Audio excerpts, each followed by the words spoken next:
mais um vídeo do Química Sem Mistérios, tá? Logo vou adiantando aqui para vocês. Se vocês gostarem da aula, dê um like no vídeo, se inscrevam no canal, comentem, perfeito? Qualquer dúvida, eu tô aqui para tirar de vocês, só colocar nos comentários, beleza, gente? Vamos lá comigo então. Olha só, eu vou trazer para vocês hoje uma aula muito legal sobre entalpia de dissolução. É o último vídeo, tá, da nossa playlist de termoquímica. Então aí tem uma playlist completona de termoquímica para vocês, desde a introdução até o último vídeo que é sobre entalpia de dissolução, beleza? Tem umas dicas super legais para vocês que vão fazer o Enem, tá bom, gente? Então vamos lá comigo.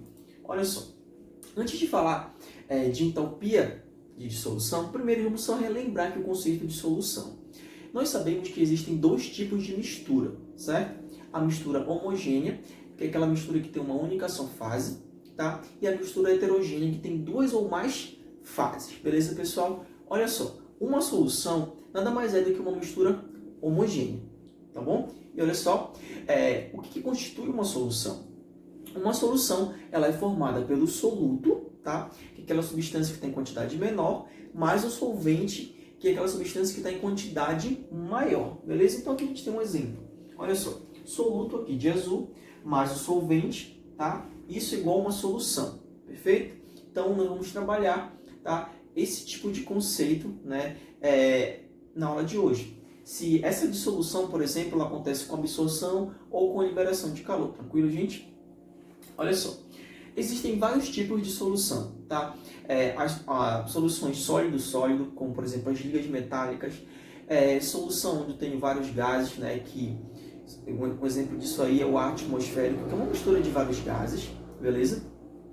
Também é uma solução, mas especificamente na aula de hoje nós vamos tratar de uma solução que é formada por um sólido dissolvido em um líquido, tá bom? Nós vamos analisar como é que essa solubilidade vai variar com o aumento ou com a diminuição de temperatura, tranquilo? Beleza. Vamos então aqui ao conceito de entalpia de dissolução. Acompanhe comigo aqui, olha só. É a variação de entalpia envolvida, tá bom? Na dissolução de um mol, beleza? De uma determinada substância, numa quantidade de água suficiente para que a solução obtida seja diluída. Então, esse é o conceito. Então, nós vamos diluir um mol de uma substância e na dissolução desse mol de uma substância vai ter envolvido uma quantidade de calor. Esse calor pode ser liberado ou esse calor pode ser absorvido, né? Daí, lembrando para vocês aqui de conceito de reações endotérmicas e exotérmicas. Tranquilo, gente? Olha só. Beleza. Vamos aqui agora, então, ao exemplo prático que eu falei para vocês. Quando um sólido é colocado em um copo com água, beleza? Vamos dissolver um sólido em água, tá? Acontece o que chamamos de dissolução. Estou dissolvendo o meu soluto no meu solvente. Só que olha só, quando nós colocamos um soluto em um solvente, essa dissolução, vamos dizer assim, ela acontece em duas etapas, tá bom? Acompanhem comigo aqui essas etapas. Olha só, primeira etapa, quebra de ligação do sólido. Vocês concordam comigo que, por exemplo, vou usar aqui para vocês o NaCl, tá? O NaCl é formado por cristais, né, de NaCl, onde eu tenho o cloro e o sódio, beleza? Olha só, para eu poder separar o cloro e o sódio, eu preciso de energia, né? E ainda lembrando lá das nossas aulas de energia de ligação, para mim quebrar uma ligação, eu preciso o quê? Absorver calor, tá bom? Toda quebra de ligação ela acontece com absorção de calor. Então, estou absorvendo calor para quebrar a ligação, beleza? Então, a primeira etapa da dissolução de um sólido é a absorção de calor para quebrar a ligação, no caso do NaCl, entre o cloro e o sódio, beleza? Então, olha só. Essa primeira etapa, que eu chamo de ΔH1, ela é uma etapa endotérmica, porque eu tenho que quebrar a ligação para poder começar a dissolução. E toda quebra de ligação é um processo endotérmico. Tranquilo? E olha só, essa primeira parte da quebra de ligação, que é endotérmica, eu também posso chamar de energia reticular ou então entalpia reticular. Tranquilo? Perfeito. Aqui eu tenho os cristais de NaCl, tá? Esses cristais vão ser quebrados, tá bom? E para quebrar esses cristais, eu preciso absorver calor novamente. Tranquilo? Olha só, entalpia reticular ou energia reticular. Olha o conceito dela aqui. É a energia necessária para separar as partículas de um mol de um sólido. Então, eu quero separar as partículas de um mol de sólido. Para isso, eu vou precisar absorver uma certa quantidade de calor. Essa quantidade de calor que eu vou absorver, eu chamo de energia reticular ou entalpia reticular. E olha só, a entalpia reticular sempre vai ser maior do que zero, porque ela é um processo endotérmico. Para quebrar a ligação desse sólido, eu preciso então absorver calor. Tranquilo até aí? Perfeito. Olha só, gente, segunda etapa agora, tá? Da minha dissolução. Olha só, esse sólido, perfeito? Esse composto iônico, que no caso que eu estou falando aqui é o NaCl, ele vai interagir com a água a partir de interações do tipo íon dipolo, perfeito? Agora, olha só, a segunda etapa, pessoal, é a solvatação ou hidratação desses átomos do sólido que foram separados. Vamos entender da seguinte maneira, é como se eu estivesse formando uma interação intermolecular entre a água e esse sólido, tá? Aí pega aquele conceito lá da aula de energia de ligação, tá? Também da nossa playlist de termoquímica, que eu estou falando que a formação de ligação, ela é um processo exotérmico, ela libera calor. Então aqui, se eu estou formando uma interação entre o sólido que foi quebrado e a água, tá bom? Eu tenho um processo exotérmico, porque eu estou formando uma interação, tá? Então, olha só, a solvatação ou hidratação, então, é a interação desse sólido com a água, tá? E ela é um processo exotérmico, porque eu estou formando aqui uma interação, tranquilo? Então, olha só, a entalpia de hidratação ou entalpia de solvatação é a quantidade de energia liberada quando um mol, tá, de um íon sofre hidratação, perfeito? E olha só, pessoal, essa entalpia sempre vai ser menor do que zero, porque aí eu tenho um processo exotérmico, um processo que libera calor, então a entalpia ela é menor do que zero, tranquilo? Perfeito.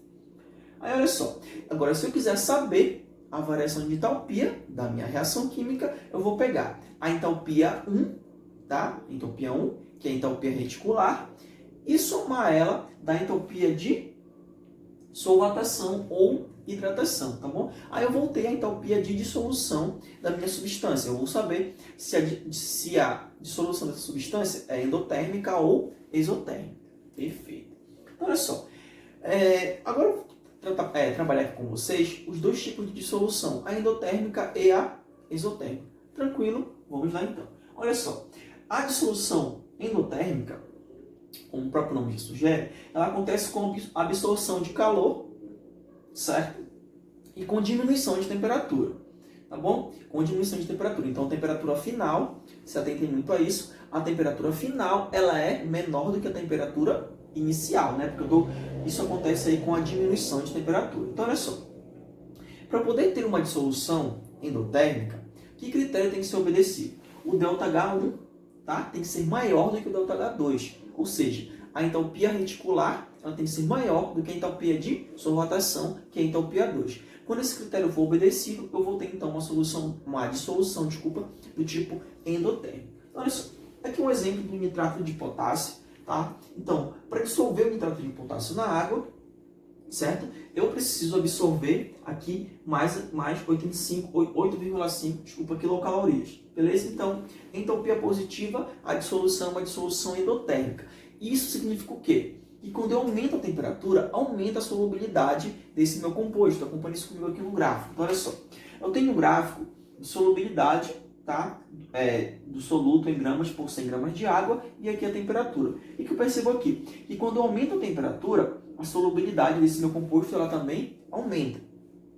Tá bom? Olha só. Se eu aumento a temperatura, a solubilidade também aumenta. Então, aí eu tenho uma dissolução endotérmica, tá bom? E ela acontece com diminuição de temperatura. A temperatura final é menor do que a temperatura inicial. Tranquilo?